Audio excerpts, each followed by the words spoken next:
Hello नमस्कार दोस्तों। आज का मुद्दा बहुत ही ज़्यादा संवेदनशील है। बड़ी भावनात्मक इससे जुड़ाव है हमारे समाज के लोगों का, जिस पे हम लोग आज बात करने वाले हैं। आरक्षण, अनुसूचित जाति जनजाति का आरक्षण, ओबीसी का आरक्षण, समान वर्ग का आरक्षण, ये बहुत ही संवेदनशील मुद्दा हो जाता है। आज हम लोग उस मुद्दा पे बात करेंगे जो सुप्रीम कोर्ट ने उप वर्गीकरण की बात की, जिसको लेकर के अनुसूचित जाति और जनजातियों में एक खलबली मच गई और उन लोगों ने एक आंदोलन ही एकजुट होकर के करना शुरू कर दिया। क्या वजह था, क्या कारण था, इसके पीछे के मंशा को भी हम लोग समझेंगे, सरकार की मंशा को भी हम लोग समझेंगे और सुप्रीम कोर्ट ने ऐसा क्यों किया इससे भी हम लोग समझेंगे। लेकिन एक बात और भी है, आज हम लोग जो भी बात करेंगे आंकड़ों पे बात करेंगे, क्योंकि आंकड़ा ही मायने रखता है। अगर कहीं कोर्ट वगैरह में आप जाते होंगे तो पूछा जाता है कि आपके पास प्रूफ क्या है, तो आज हम लोग प्रूफ पे बात करेंगे, आज हम लोग आंकड़ों पे बात करेंगे।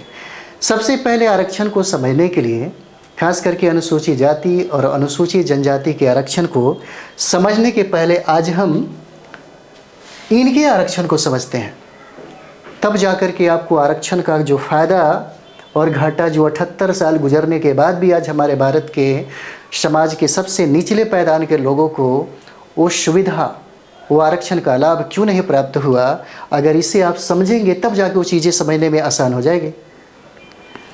हमारे भारत की जो जनसंख्या है, उस जनसंख्या में मात्र केवल 3.5% ही ब्राह्मण है। यानी कि भारत में ब्राह्मणों की जो जनसंख्या है, ब्राह्मणों की जो आबादी है, वो मात्र 3.5% है। और 3.5% ये लोग कितने कितने प्रतिशत संसाधनों पे कब्जा किया है, पहले हम लोग इस चीज़ को समझेंगे। देखिए, हम आज आंकड़ों की बात कर रहे हैं, बहुत ऐसे लोग होंगे जो हमसे नाराज़ हो जाएंगे, बुरा भला भी कहेंगे, कुछ लोग खुश भी होंगे। दोनों बातें हैं, दोनों तरीके से लोग हैं। आरक्षण को प्राप्त करने वाले लोग भी नाराज़ हो जाएंगे आज, तो चलिए कोई बात नहीं है, जो फैक्ट है हम लोग उस पर बात करते हैं। मात्र भारत में 3.5% ब्राह्मण है। भारत का जो सर्वोच्च जो संस्था है लोकसभा, लोकसभा में 80% जो सांसद है केवल ब्राह्मण है। लोकसभा में 80% सांसद ब्राह्मण हैं। उसके बाद हम लोग बात करते हैं राज्यसभा की। राज्यसभा में आप देखते हैं 96% सांसद ब्राह्मण हैं राज्यसभा में। लोकसभा में आपने देखा 80% और राज्यसभा में 96% सांसद ब्राह्मण हैं, लेकिन उनकी आबादी कितना है? मात्र 3.5%। चलिए और आगे बढ़ते हैं। भारत में राज्यपाल की नियुक्ति होती है, राष्ट्रपति के द्वारा मनोनियुक्त किया जाता है और इसके पीछे लोकसभा, समझिए कि भारत के जो प्रधानमंत्री हैं उन्हीं की सलाह से नियुक्ति किया जाता है। और भारत में 50% राज्यपाल की नियुक्ति होती है, जिसमें 50% जो राज्यपाल बनते हैं वो ब्राह्मण ही बनते हैं। 50%। यूनिवर्सिटी में प्रोफेसर, देखिएगा, यूनिवर्सिटी में प्रोफेसर 91% है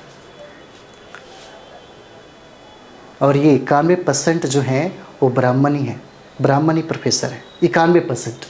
और यहाँ पे देखेंगे हम लोग सर्वोच्च न्यायालय, जो सबसे सर्वोच्च संस्था मानी जाती है, जिसने ये सर्वोच्च न्यायालय के जजों ने 6-1 से एक डिसीजन दिया, जिसको लेकर के इतना बड़ा बवाल खड़ा हो गया।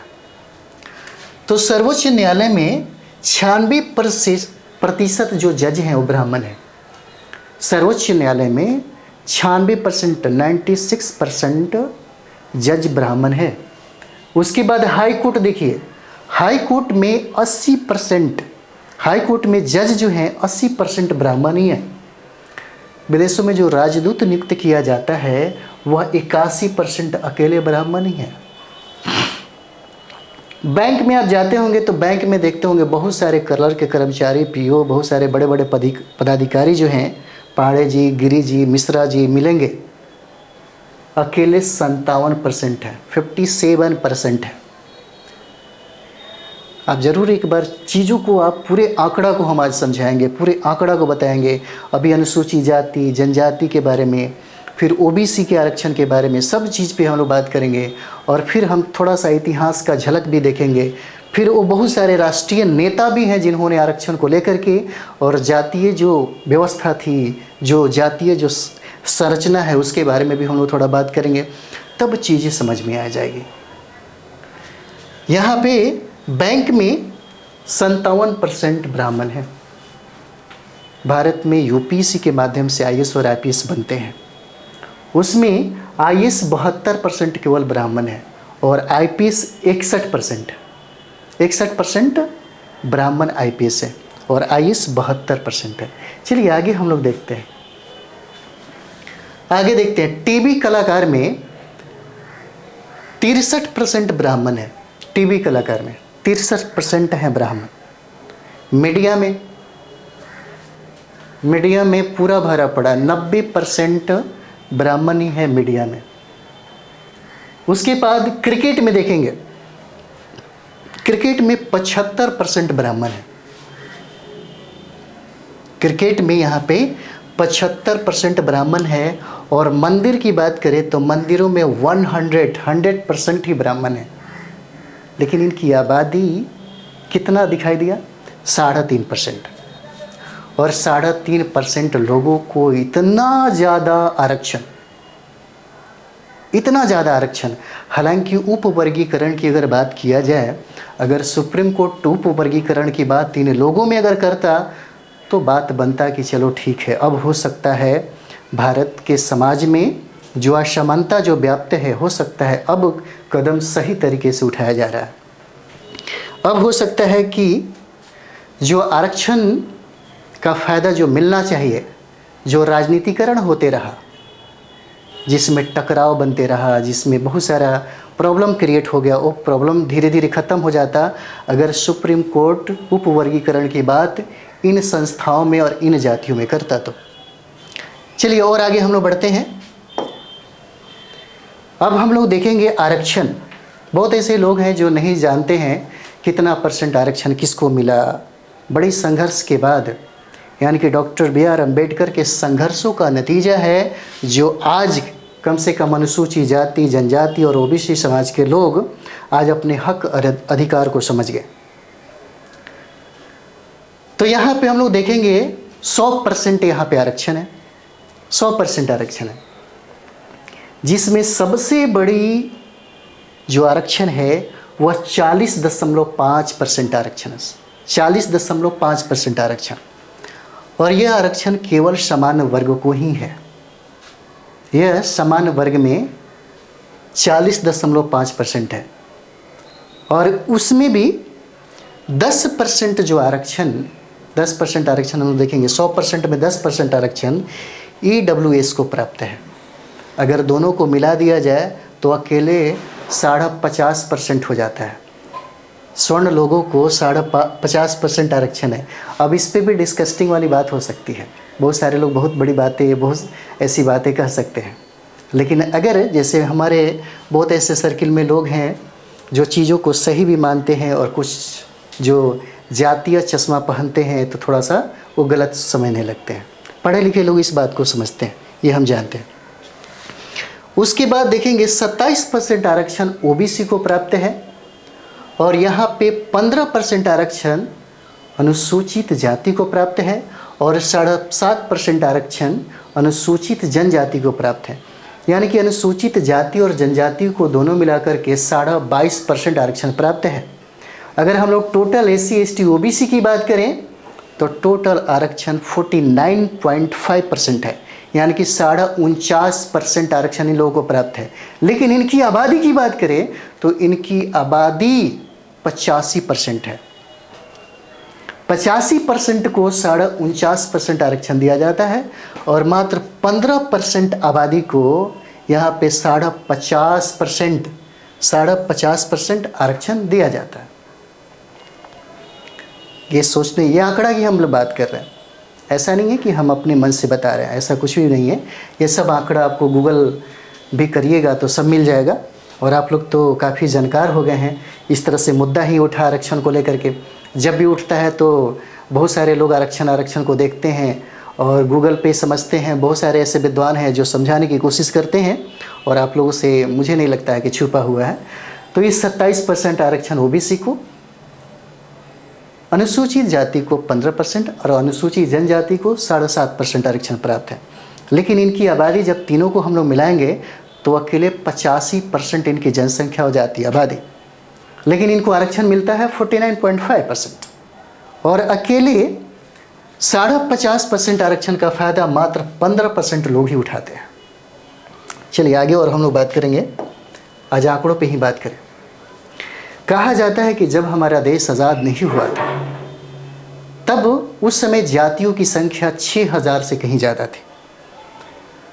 यानी कि संविधान लागू होने के पूर्व भारत में जातियों की संख्या, जो ब्राह्मणवादी व्यवस्था के तहत खास करके इस मतलब जो कहा जाए तो देखिए ये बड़ा संवेदनशील मुद्दा हो जाता है शिक्षक के लिए। और एक बहुत सारे ऐसे जो लोग बनाते हैं उन पे बहुत सारा अलग तरीके से कमेंट्स भी होने लगते हैं। इसलिए बहुत ऐसा शिक्षक है और बहुत ऐसे जो लोग हैं वो नहीं कर पाते हैं। लेकिन जहाँ तक मेरा मानना है, समाज की तरक्की में और समाज की दिशा और दशा बदलने में सबसे ज़्यादा योगदान शिक्षक का ही होता है। और मुझे लगता है कि शिक्षक को भी बिल्कुल सामने आकर के चीज़ों को पारदर्शी तरीके से, स्पष्ट तरीके से, सरल तरीके से और बिल्कुल यानी कि पक्षपात न करते हुए बात करना चाहिए। जो सही है वो सही है, जो गलत है वो गलत है। तो डॉक्टर बी आर अम्बेडकर ने इन 6000 से कहीं ज़्यादा जातियों को मात्र 5 ही जाति में विभाजित कर दिया। कितने हजार वर्षों से ये जातियाँ इसी तरह चली आ रही थी। लेकिन डॉक्टर अम्बेडकर साहब के द्वारा जब संविधान लिखा गया तो उसमें खास करके इसलिए बनाई गई थी क्योंकि डॉक्टर अम्बेडकर का ये मानना था कि जो समाज में सबसे निचले पायदान पे हैं, जो अंतिम पायदान पे हैं, उनको भी उस सारी हक अधिकार मिलना चाहिए ताकि आरक्षण के माध्यम से उनको भी मुख्यधारा में जोड़ा जा सके। तब यहाँ उन्होंने 5 भागों में बांटा। एक समान वर्ग हो जाएगा, दूसरा ओबीसी, अनुसूचित जाति, अनुसूचित जनजाति और अल्पसंख्यक वर्गों में उन्होंने विभाजित किया। और विभाजित करने के बाद इस तरीके से वहाँ पे आरक्षण देने की बात की गई। आगे हम लोग यहाँ पे देखते हैं,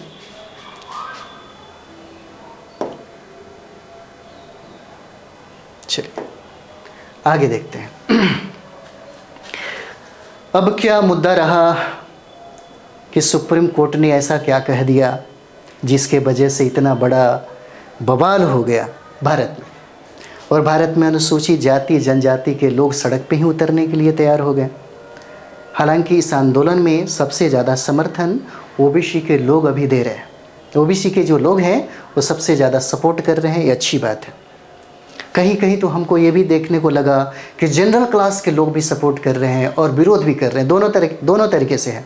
यहाँ तक कि देखिए कि अनुसूचित जाति में ही लोग कहें तो कुछ लोग सपोर्ट कर रहे हैं, कुछ लोग इसका विरोध कर रहे हैं, दोनों लोग भी है। लेकिन उनकी संख्या, विरोध करने वालों की संख्या जो है, यानी कि इस पहल का जो विरोध है सबसे ज़्यादा है और सपोर्ट बहुत कम लोग किए हैं जो सामने आ गए हैं। तो यहाँ पे देखेंगे सुप्रीम कोर्ट ने क्या कहा जिसके वजह से मैटर ज़्यादा ख़राब हो गया। तो देखिए अनुच्छेद 300 हम लोग 41 की अगर बात करें, क्योंकि पॉलिटी आप पढ़े होंगे, अनुच्छेद 341 कहता है कि केवल मात्र केवल यह अधिकार किसके पास है? राष्ट्रपति के पास है। राष्ट्रपति को यह अधिकार है कि अनुसूचित जाति, अनुसूचित जनजाति में क्या बदलाव करेंगे, यह सिर्फ उनका विषय वस्तु है। अगर उनका विषय वस्तु है तो आखिर क्या वजह था कि सुप्रीम कोर्ट ने उनके अधिकार में, यानी कि अपना अधिकार छोड़ करके दूसरे के अधिकार में, यानी कि लोग कहता है ना कि दूसरे के फट्टे में पैर डालने वाली बात, तो दूसरे के फट्टे में पैर डालने की क्या बात थी, क्या ज़रूरत थी, क्यों ऐसा मतलब ज़रूरत पड़ गया? तो हम लोगों ने देखा कि 341 आर्टिकल कहता है कि केवल यह अधिकार अनुसूचित जाति और जनजातियों को लेकर के निर्णय लेने का जो अधिकार है राष्ट्रपति को है। राष्ट्रपति ही इस पे जो करना होगा वो करेंगे। इस पे सुप्रीम कोर्ट या कुछ और भी संस्था है इसमें कुछ अपना काम धाम नहीं करेगी। लेकिन 142 आर्टिकल का इस्तेमाल करके सुप्रीम कोर्ट ने यह अधिकार जो राष्ट्रपति को प्राप्त थी वो राष्ट्रपति के अधिकार को ही समाप्त कर दिया। और उसने कहा कि बहुत ऐसे अनुसूचित जाति और जनजाति के लोग हैं जो आरक्षण का फ़ायदा उठा करके आईएएस बन जाते हैं, आईपीएस बन जाते हैं, बड़े बड़े पदाधिकारी बन जाते हैं और उनके ही बाल बच्चे पदाधिकारी बनते हैं। यानी कि उनके समाज के जो लोग हैं, जो वंचित समाज के लोग हैं, जो शोषित और पीड़ित समाज के लोग हैं, जब उनकी तरक्की नहीं हो पाती है तो हमेशा वो पिछड़े हुए रह जाते हैं, उनकी तरक्की और विकास नहीं होता। तो सुप्रीम कोर्ट ने ये बात कही कि इन लोगों में भी मतलब डिवाइड करना चाहिए। जो लोग आईएएस बन गए उनके बाल बच्चों को अब आरक्षण नहीं मिलना चाहिए। यानी कि जो लोग निचले पायदान पे हैं, जो सारे अधिकारों से महरूम हैं, अब वो अधिकार उनको प्राप्त होना चाहिए। तब सुप्रीम कोर्ट ने यह डिसीजन जो है खुद नहीं लिया, यह अधिकार भारत के सभी राज्यों को दिया कि आपके ऊपर निर्भर करता है, आप इस पे काम करिए। आप वहाँ पे अनुसूचित जाति में 2 डिवाइड करिए। एक क्रीमिलियर जो क्रीम बन के उभरे हैं, जो लोग डॉक्टर बी आर अम्बेडकर साहब के आरक्षण का फ़ायदा उठा करके ऑफिसर बन गया और वो अपने समाज के हित के लिए काम नहीं किया, या उसने आरक्षण छोड़ने की, बहुत ऐसी बातें हैं यहाँ पे, डिस्कस्टिंग मैटर पे हम लोग नहीं जाएंगे, बस मुद्दा की बात करेंगे। तो 142 कहता है कि यह अधिकार सुप्रीम कोर्ट ने राज्यों को सौंप दिया कि अब राज्य क्या करेगा, राज्य इस पे अपना नियम कानून बनाएगा और वर्गीकरण करेगा। सब क्लासिफिकेशन की बात यहाँ पे कर दी। देखिएगा यहाँ पे ये जो काम हुआ है सुप्रीम कोर्ट के द्वारा, पॉलिटी जब आप लोग पढ़ते होंगे तो उसमें न्यायिक सक्रियता के अंतर्गत आ जाता है। और ये बहुत ही सुंदर उदाहरण है न्यायिक सक्रियता का। जब न्यायालय को लगता है कि संसद उस तरीके से उस लेवल से काम नहीं करती है, तब उसके क्षेत्र में जाकर ये काम करने लगता है। ये दोनों फ़ायदा है यहाँ पे न्यायिक सक्रियता का। समाज के लिए एक वरदान भी होता है और समाज के लिए अभिशाप भी होता है न्यायिक सक्रियता। लेकिन न्यायिक सक्रियता खास करके सुप्रीम कोर्ट ने जो काम किया ये बहुत गलत तरीके से हुआ, क्योंकि इसके पीछे कोई दूसरा संस्था का हाथ है। जैसे हम लोग समझेंगे, कहा जाता है कि जब कभी भारत का जो संसद है, जो प्रधानमंत्री और प्रधानमंत्री के जो कैबिनेट के लोग हैं, वो चाहते हैं कि समाज में कुछ ऐसा बदलाव किया जाए, और उनको ये भी आभास हो जाता है कि अगर हम इसमें बदलाव करें, इसमें नया कानून बनाए और इसका अगर विरोध हो जाए और हमारी सरकार गिरने की संभावना अगर हो जाए, तब वो काम खुद से नहीं करती, वह काम सुप्रीम कोर्ट न्यायालय के माध्यम से कराती है। इसलिए कहा जाता है कि कभी कभी जो सांसद मतलब भारत के जो प्रधानमंत्री हैं, भारत का जो पार्लियामेंट है, वो सुप्रीम कोर्ट के कंधों पे बंदूक रख के चलाती है। काम दोनों काम मतलब सेम ही सेम है। तो यहाँ पे हम लोग देखेंगे, कहा गया, सुप्रीम कोर्ट ने ये कहा, बहुत सारे लोगों का मानना है कि इससे उपवर्गीकरण से भारत के लोगों में समानता आ जाएगी। समानता बहुत बड़ी बात है, ये बहुत बड़ी बात है समानता। डॉक्टर बी आर अम्बेडकर ने इस भारत की जातीय जो संरचना है, ये जीता जागता उदाहरण खुद है। कितनी दुख और कितना तकलीफ डॉक्टर बी आर अम्बेडकर ने झेला इस समाज से। इतना पढ़े लिखे होने के बावजूद भी उस व्यक्ति को समानता का हक और अधिकार तक नहीं मिल पाया। कहा जाता है कि जितने भी राष्ट्रीय नेता थे, उनके कदमों के धूल के बराबर थे पढ़ाई लिखाई के मामले में, जितना वो पढ़े लिखे आदमी थे। फिर भी जब वो सिविल सर्वेंट बनते हैं तो उनके साथ कितना बुरा बर्ताव किया जाता है, फाइल लोग फेंक करके शाइन कराता है, दूरी बना के रखता है। समानता। जब डॉक्टर अंबेडकर को संविधान लिखने की बारी आई तब उन्होंने फंडामेंटल राइट्स में सबसे पहले भारत के लोगों को समानता का हक की ही बात की। अनुच्छेद 14 से 18 में समानता का अधिकार दिया गया है। अगर वो चाहते तो सबसे पहला अधिकार स्वतंत्रता का अधिकार देते, लेकिन उन्होंने समानता का अधिकार लोगों को दिया। उन्होंने देखा था कि समाज में कितना छुआछूत, ऊंच नीच भेदभाव है, कितना अंतर है, कितना टकराव है। उन्होंने ये भी देखा कि कुआं और पोखरों में जानवर पानी पी सकता है लेकिन इंसान नहीं। इंसान के परछाई से भी यह व्यवस्था में रहने वाले जो लोग हैं उनका धर्म भ्रष्ट हो जाता था। खैर छोड़िए, आगे हम लोग बढ़ते हैं यहाँ पे। लेकिन जब बात यहाँ पे समानता की होती है तो समानता में कहा गया कि अगर अनुसूचित जाति और अनुसूचित जनजाति को दो भागों में बांटेंगे, एक क्रीमी लेयर वाले लोग हो जाएंगे और दूसरा बिना क्रीमी लेयर वाले लोग हो जाएंगे। यानी कि अनुसूचित जाति और अनुसूचित जनजाति में ऑलरेडी पहले से तनाव हो जाएगा, समानता नहीं होगी, तनाव हो जाएगा। कितने परसेंट अगर हम लोग बात करें तो आज तक 78 साल गुजरने के बाद भी 22.5% आरक्षण अभी भी समाज के लोगों को प्राप्त नहीं है। तो क्या ज़रूरी है उपवर्गीकरण हो जाने के बाद वो आरक्षण वंचित समाज के लोगों को सही तरीके से दिया जा सके? चलिए आगे हम लोग बात करेंगे इस पे। नेक्स्ट, समानता। कहा जाता है, बहुत बड़े बड़े विद्वान ने ये बात कही थी, जिस व्यवस्था का हमेशा डॉक्टर बी आर अम्बेडकर ने विरोध किया था उस व्यवस्था में आज भी ये समाज के लोग जी रहा है। ओबीसी समाज के लोग हैं, एससी और एसटी समाज के लोग हैं। और यही वजह है कि आज भी इन लोगों में एकता का अभाव हमेशा दिखता है।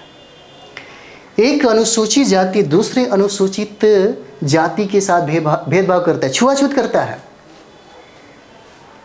एक अनुसूचित जाति का व्यक्ति दूसरे अनुसूचित जाति के व्यक्ति से छुआछूत करता है। रोटी बेटी का संबंध भी नहीं रख सकता, बल्कि अनुसूचित जाति और जनजाति और ओबीसी खासकर के लिए डॉक्टर बी आर अम्बेडकर ने ये बात कही थी कि आप में एकता तब आएगी, आपके अंदर के जो पाखंड, अंधविश्वास और बहुत सारी ऐसी व्यवस्थाएं जो ख़त्म हो जाएगी। उसके लिए आपको सबसे ज़्यादा पढ़ना होगा, और पढ़ने के बाद जब आपकी समझदारी बढ़ जाएगी तब आप इंटरकास्ट मैरिज करना, अंतर जातीय विवाह की बात की थी। अनुसूचित जाति, एक अनुसूचित जाति दूसरे अनुसूचित जाति को ये कहता है कि तुम हमसे छोटे जाति हो, तुम हमसे फलाने बड़े जाति हो, ढिमकाना, बहुत सारी बातें हैं। दूरी बना कर रखता है, छुआछूत करता है। तो फिर रोटी बेटी का संबंध ही नहीं बनता। यहाँ पे रोटी बेटी का संबंध ही नहीं बनता। लेकिन भारत के सारे घरों में अभी आप जाएंगे, बड़े बुरा लगने वाला है आज अनुसूचित जाति के लोगों को, अनुसूचित जनजाति के लोगों को। अगर भारत के जितने भी अनुसूचित जाति और जनजाति के जो लोग हैं उनके घरों में जाएंगे तो डॉक्टर अंबेडकर साहब का फोटो और मूर्तियाँ ज़रूर मिल जाएगा। और बगल में हिंदू धर्म के जो देवी देवता हैं उनकी भी मूर्तियाँ मिल जाती हैं। यहाँ पे लोग मानते हैं, जानते नहीं हैं। जिस दिन अगर जान जाए, जिस दिन अगर ये जागरूक हो जाए तो फिर सरकार और सत्ता उनके ही हाथों में आएगी ना हमेशा। जो लोग 85% लोग हैं, अब यहाँ पे जनरल क्लास के लोग भी गुस्सा जाएंगे, है ना। चलिए आगे हम लोग बढ़ते हैं। तो यहाँ पे ओबीसी समाज के जो लोग हैं, दूसरी ओबीसी अपनी ही ओबीसी से छुआछूत करता है। उसको लगता है कि नहीं, हमारी जो जाति है फलाने की जाति से बड़ा है, वो जाति छोटा है। छोड़िए, आदिवासी समाज की हम लोग बात करते हैं। अनुसूचित जनजाति में भी छुआछूत दिखता है बहुत जगह। अनुसूचित जनजाति है, एक अनुसूचित जाति दूसरे अनुसूचित जनजाति से संबंध नहीं रखता, रोटी बेटी का संबंध भी नहीं रखता, वो भी छुआछूत मानता है। उसको भी लगता है कि हम तुमसे बड़े जाति के हैं, तुम हमसे छोटे जाति के हो। असमानता। डॉक्टर बी आर अम्बेडकर साहब ने जिस समानता का उद्देश्य की बात की थी, वो समानता यहाँ पे दिखता है। अभी हम लोग बहुत सारी बातें करने वाले हैं, हम लोग फैक्ट पे ही बात करेंगे, जो समाज में होता है वहीं पे हम लोग बात करते हैं।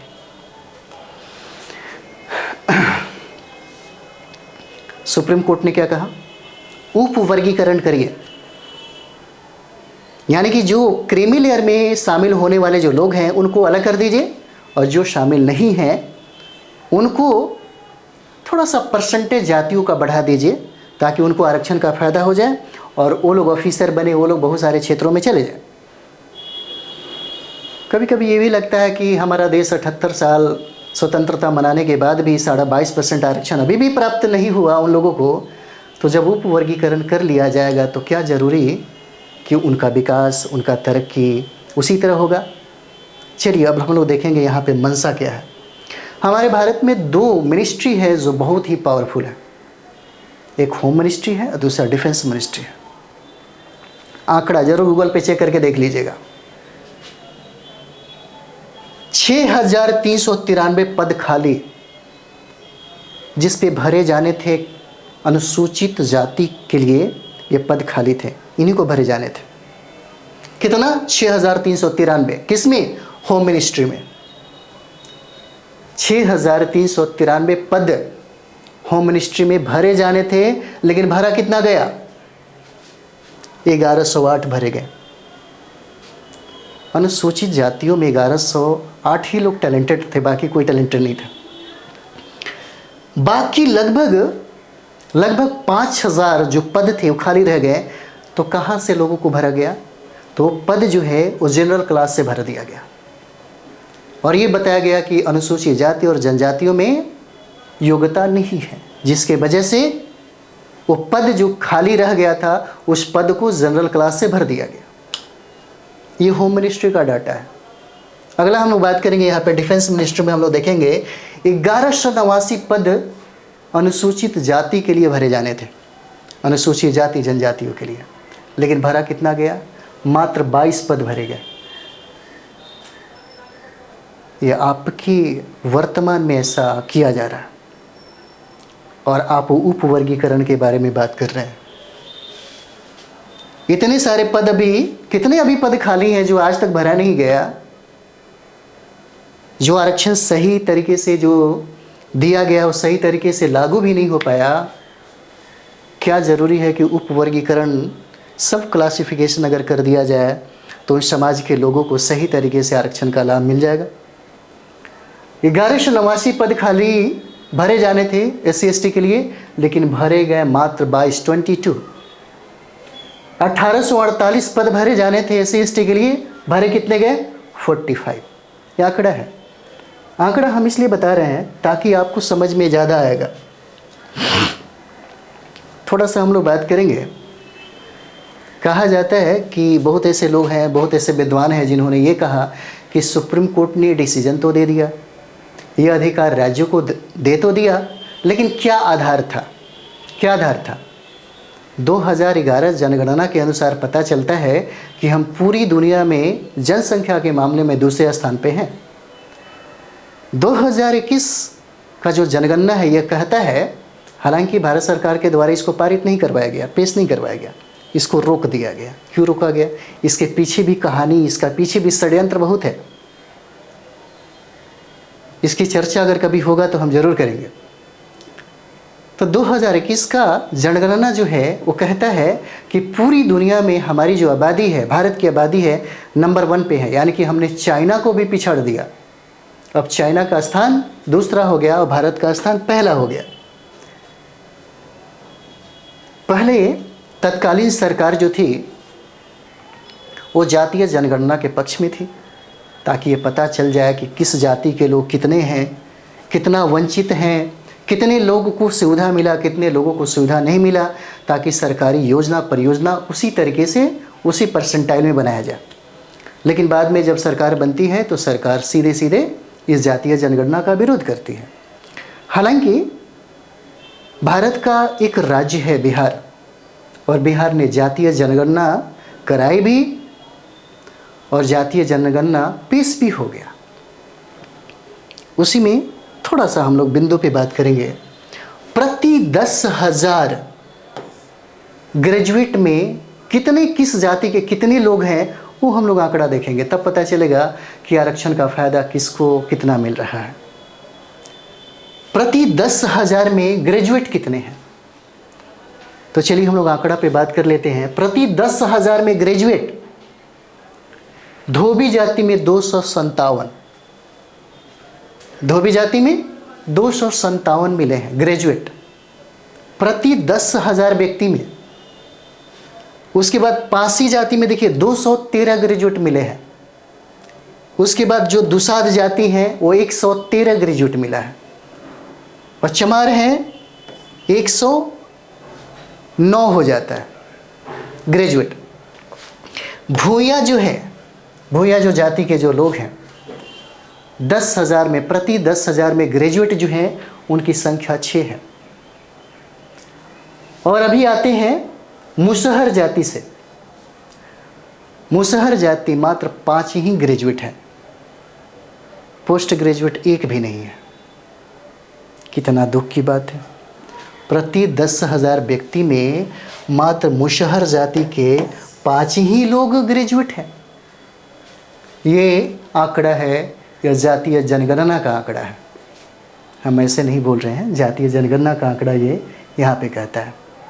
देखिए आंकड़ा आप एक बार ज़रूर विश्लेषण करेंगे। आंकड़ा पे हम आज इसलिए बात कर रहे हैं ताकि ये चीज़ें समझ में जब तक नहीं आएगी आप आरक्षण का सही तरीके से विश्लेषण नहीं कर सकते। ये तो दिखना चाहिए ना कि इस समाज में कितने लोगों को कितना फ़ायदा हुआ, क्या आरक्षण का फ़ायदा, क्या जिस आरक्षण को लागू करने के पीछे डॉक्टर बी आर अम्बेडकर ने इतना संघर्ष किया था, क्या उनका उद्देश्य यही था। आगे हम लोग बढ़ते हैं। आपको पता होगा भारत में सबसे ज़्यादा नौकरियां जो थी वो नौकरी रेलवे निकालती थी। पूरे भारत में हाहाकार बन जाता था। नॉर्थ इंडिया से यानी कि उत्तरी भारत से इतना ज़्यादा लोग नौकरी, रेलवे में नौकरी करते हैं। आज देखिएगा पूरे दक्षिण भारत में अधिकतर लोग जाते थे रेलवे का एग्ज़ाम देने के लिए। बहुत सारा वैकेंसी निकलती थी, लाखों लाखों में एकदम नौकरियां आती थी रेलवे में। बहुत बड़ा सेक्टर था, बहुत बड़ा एक भाग था सरकारी नौकरी के लिए। दूसरा क्षेत्र था बैंक। बैंक में लगातार लोग कंपटीशन की तैयारी किए जा रहे हैं। गजब का हजारों लाखों में लोग नौकरियां लिया करते थे। उसके बाद विश्वविद्यालय, न्यायालय, इन सारे चीज़ों को प्राइवेट किया गया। आप देखते हैं एलपी को लेकर के अभी 6-7 महीना, मुझे लगता है दिसंबर जनवरी में हम लोग पटना थे, तो एकदम भयंकर तरीके से विद्यार्थी लोगों को पीटा जा रहा था। आंदोलन कर रहे थे कि एलपी का सीट बढ़ाओ, रेलवे में सीट बढ़ाओ, लेकिन सीटें एकदम कम कर दिया, नाम मात्र कर दिया गया। आरक्षण, आरक्षण मात्र सरकारी नौकरी के लिए 2% ही आरक्षण, 2% ही क्षेत्र। 98% के लिए अभी तो बात नहीं हो रहा है, अभी हम लोग 2% पे ही बात कर रहे हैं। 98 की बात तो अलग है। और ये सारे क्षेत्रों को प्राइवेट किया गया, और प्राइवेट करके इन सारे नौकरियों को कम कर दिया गया। और जो लोग अनुसूचित जाति, जनजाति और ओबीसी समाज के जो लोग थे, अब उनकी संख्या क्या हो गई। क्या यहाँ पे समानता की बात किया गया?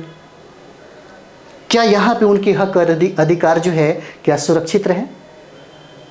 चलिए आगे हम लोग देखेंगे। अभी हाल ही में आप यूपीएससी के सब साइट पे जब जाएंगे आप, तो 45 पद निकाला गया है यूपीएससी के द्वारा, जिसको लेटरल एंट्री कहते हैं। ये क्या है? इसमें कोई आरक्षण नहीं है। और ये सभी जो चीज़ें हैं, यह देखते हुए विपक्ष का मतलब ये मत सोचिए, विपक्ष का मतलब होता है भारत का जनता, भारत की आबादी।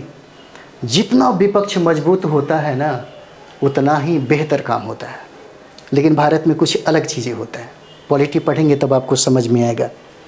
विपक्ष जितना मजबूत होगा उतना मज़ा आता है। आपका हक और अधिकार जो है आपको आराम से मिल जाएगा। विपक्ष पार्टियों की बात करें तो विपक्ष कहती है कि सरकार का मंशा जो है, जितना भी नीतियां जो बनाई जाती हैं वो नीतियां आरक्षण विरोधी है। और ऐसा हो सकता है, दिख रहा हो, है ना। चलिए आगे हम लोग थोड़ा सा बढ़ते हैं यहाँ पे।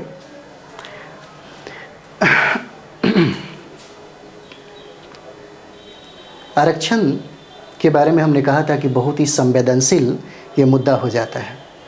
लोगों का भावनात्मक लगाव भी है, कहीं कहीं है और कहीं कहीं नहीं भी है।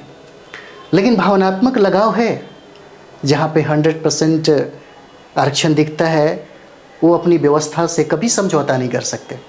आने वाले वक्त में एक दिन आरक्षण या तो आपसे छीन लिया जाएगा, नहीं तो आपको आरक्षण मजबूरी में छोड़ना होगा। नहीं तो अगर जिस दिन आपकी समझदारी बढ़ जाती है, आप लोग पढ़े लिखे हो जाते हैं। हम ये नहीं कहते कि जो 3.5% ब्राह्मणों का जितना अधिकार है लड़ने की ज़रूरत नहीं है, बस आपको एक बार विश्लेषण करने की ज़रूरत है। गाली गलौज और ये सब चीज़ से कुछ नहीं होने वाला। बस आप एक बार ज़रूर मंथन करिए, विचार करिए, विश्लेषण करिए, आप क्यों पिछड़ गए, क्या वजह था इस दौड़ में आप पीछे रह गए। उन सब चीज़ों पे विचार करिए, मौका है आपके लिए। चीज़ें बदल सकती है ना। जब चीज़ें बदल जाएगी, अगर आपके अंदर एकता, संगठन, बौद्धिकता, नैतिकता,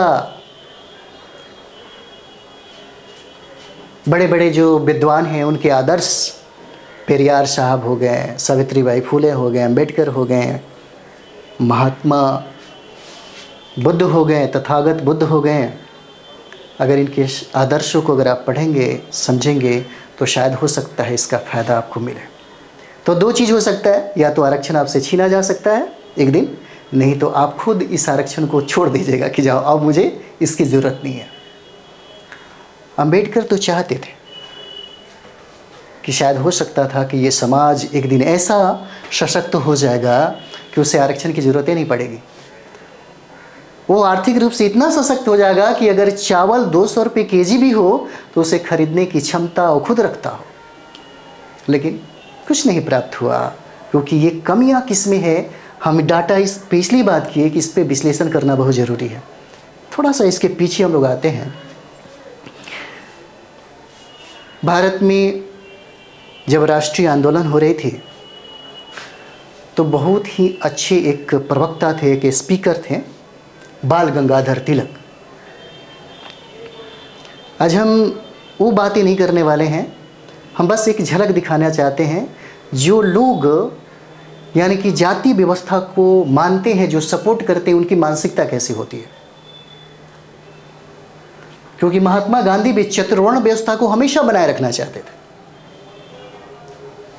तिलक साहब तो ये कहते हैं, बाल गंगाधर तिलक ये कहते हैं, पढ़ना आप लोग पढ़िएगा। बाल गंगाधर तिलक ये कहते हैं, ये महाराष्ट्र के ब्राह्मण जाति से चित्पावन ब्राह्मण थे। उन्होंने कहा कि कोयरी और कुर्मी राजनीति में आकर के हल बैल चलाएगा। सोच के देखिए, उनका कहना था कि वो जहाँ पे है खेती बाड़ी करे, सब्जियां तोड़े और सब्जियां बेचे। ऐसे मानसिकता के लोग भी थे उस समय। थोड़ा देर के बाद हम लोग बात करेंगे महात्मा गांधी, जो हमेशा 36 का आंकड़ा बना रहता था डॉक्टर बी आर अम्बेडकर और गांधी के बीच में। महात्मा गांधी इस चतुर्वर्ण व्यवस्था को बनाए रखना चाहते थे और इस सारे व्यवस्थाओं को तोड़ने के पक्ष में थे डॉक्टर बी आर अम्बेडकर। ये व्यवस्था परिवर्तन ही चाहते थे, वो नहीं चाहते थे कि चतुर्वर्ण व्यवस्था बनी रहे, क्योंकि उनका मानना था कि चतुर्वर्ण व्यवस्था बना रहेगा तो फिर समाज में कभी समानता नहीं आएगी। समाज में ऊंच नीच और भेदभाव का जो संस्कार जो पल रहा है वो कभी ख़त्म नहीं होगा।